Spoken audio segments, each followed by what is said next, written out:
Bien, es un gusto poderles saludar. Ahora tengo la oportunidad de platicar con la señora Margarita Zavala.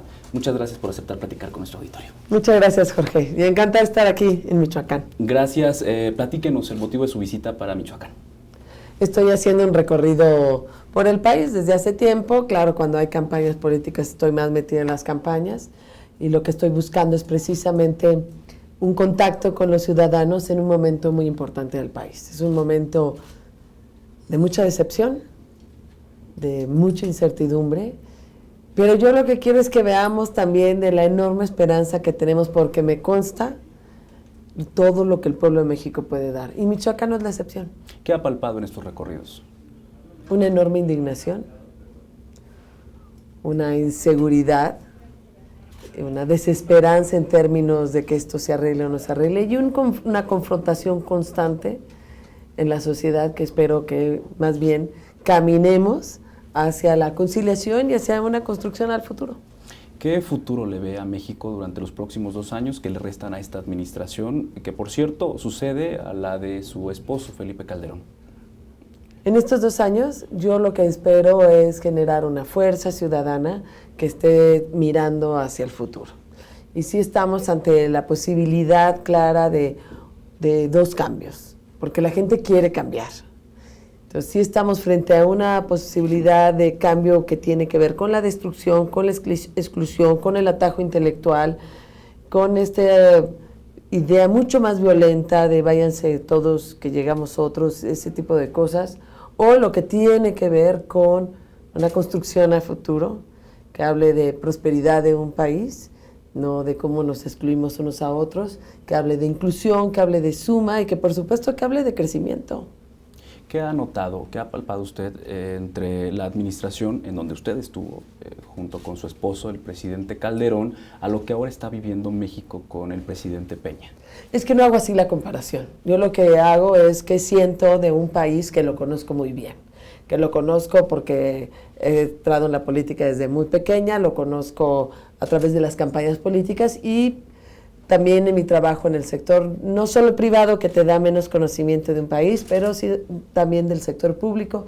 Yo fui diputada local cuando éramos oposición, diputada federal cuando estábamos en el gobierno, y con el mérito que le quieras dar, 6 años acompañando a Felipe, que me permiten ver la fuerza que tiene México y por dónde podemos caminar. Yo, más que hacer esas comparaciones, volteo a ver hacia el futuro, claro, recogiendo todas las cosas buenas que hemos hecho y que hemos trabajado y que sé que puede responder muy bien el país. ¿Esta administración cumple las expectativas, la de Peña Nieto, a las que propuso, que dijo durante su campaña? Ese es un escrutinio que debe hacer el pueblo de México. Yo sí estoy haciendo referencia al drama en el que estamos viviendo, a la enorme decepción que vivimos por muchas razones, que no solo tienen que ver con una persona, pero también a la gran fuerza que tenemos, que si nos organizamos cambiamos bien las cosas. Durante la administración del presidente Calderón hubo problemas que hoy se han agudizado, el de la seguridad, por ejemplo, uno de los que más han golpeado a la sociedad. Siguió la misma estrategia, la de enviar fuerzas federales a los municipios, a las zonas en conflicto. ¿Cuál es la estrategia que debe ser la efectiva para atacar este problema? Hoy el de la inseguridad es uno, pero también el de la economía, que también está tambaleando, y otros tantos que están pues, acechando a la sociedad, Margarita. Sí, no es, digamos, no puedo yo decirte qué haría más adelante, pues legalmente no lo podría hacer, pero qué haríamos ahorita o qué debiéramos hacer ahorita, y que no lo quiero hacer en términos de crítica, sino realmente en lo que debemos hacer. Al tema de seguridad se le enfrenta, y se le enfrenta con valor, y se le enfrenta sabiendo que uno tiene fuerza pública y el derecho a usarla, y que tiene que ser respetando los derechos humanos, pero y al mismo tiempo fortaleciendo las propias instituciones. Se le enfrenta también generando un tejido social que permita ser una red suficiente para que la sociedad se sienta segura, no solo a través de la policía, sino a través de escuelas, de preparatorias y de oportunidades, y de una justicia que tiene que ver no solo con la administración de justicia, sino con servicios elementales de educación y de salud. El drama o el muro en el que nos estrellamos todos se llama corrupción, porque para que haya seguridad se requiere también una fuerza ética para que la puedas aplicar la ley. Para que haya una aplicación de la ley, un país de leyes, se requiere gobiernos eficaces, honestos, que estén sobre las cosas. La economía, por ejemplo. Hay unas partes que no crecemos, es cierto, esto me puedes decir, bueno, no estamos creciendo mucho, ojalá los gobiernos quisieran que creciéramos mucho. Sí, el tema es que tuvimos una falta de pericia a la hora de decidir un déficit público que se amplía de tal manera que, bueno, yo te veo bastante joven, pero yo te aseguro que en tu vida hasta hace 2 años empezaste a hablar de deuda y de evaluación. Y eso tiene que ver mucho con cómo nos encontró preparado el mundo. Y sé también cuando el mundo nos ve con respeto. Y es cuando nos damos cuenta de que la economía es importante cuidarla, sí, pero que el Estado de Derecho es fundamental. Bien, si podríamos decir, usted que estuvo muy cerca de esta administración, ¿qué quedó a deber, Felipe, a México y a Michoacán, su tierra natal? Yo soy de las que digo, en razón de cómo fui formada, que en términos de política y en términos de lo que haces en la vida por el país, nunca quedas satisfecho. O por lo menos eso pediría de un liderazgo político, que nunca se quedara satisfecho. Y que lo más importante es que todos sus instrumentos, todo lo que tenías a la mano lo hubieras puesto al servicio de México y de su dignidad, y de su progreso, y de su crecimiento. Y eso sí se hizo. Y ese me parece que es el deber de un político. Tenemos otros retos. La diferencia entre hace 10 años es enorme. Hoy tenemos unas reformas del sistema judicial, del sistema de seguridad, pero al mismo tiempo figuras como el mando único, que antes eran impresentables, es decir, no se podía ni siquiera discutir, hoy sí se discute.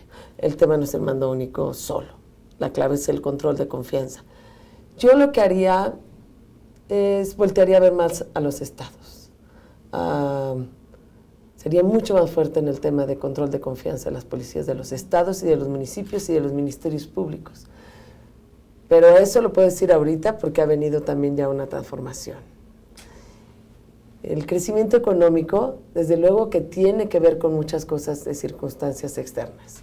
Pero si hoy te asomas a las razones por las cuales Standard & Poor's, por ejemplo, una calificadora que ve pues, la capacidad y la voluntad en términos de crédito, dice, la puedo bajar de estable a negativa, y dice claramente la debilidad en la gobernanza, la debilidad en el Estado de Derecho, la corrupción que hace pensar que esas reformas estructurales que ahora se tienen no van a lograr los beneficios de antes.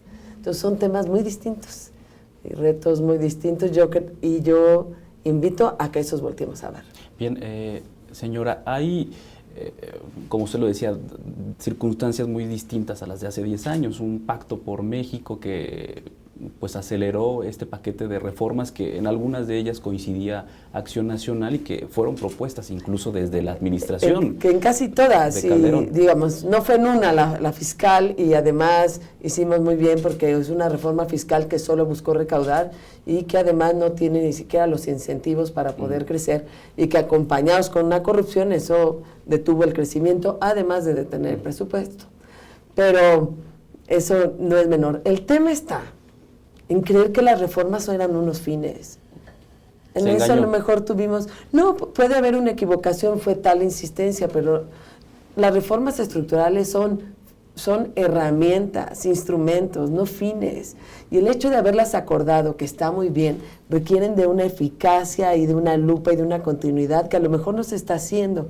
Y hasta en el mundo nos están diciendo, ese tema tiene que ver con un asunto de honestidad a la hora de implementación y con autoridad moral para aplicar la ley y con un seguimiento constante y sonante. Ya es tal la confrontación que sí tenemos como país, que a lo mejor no nos ha permitido dar ese seguimiento, pero son herramientas. Bien. Señora, ¿le parece? ¿Hacemos una pausa?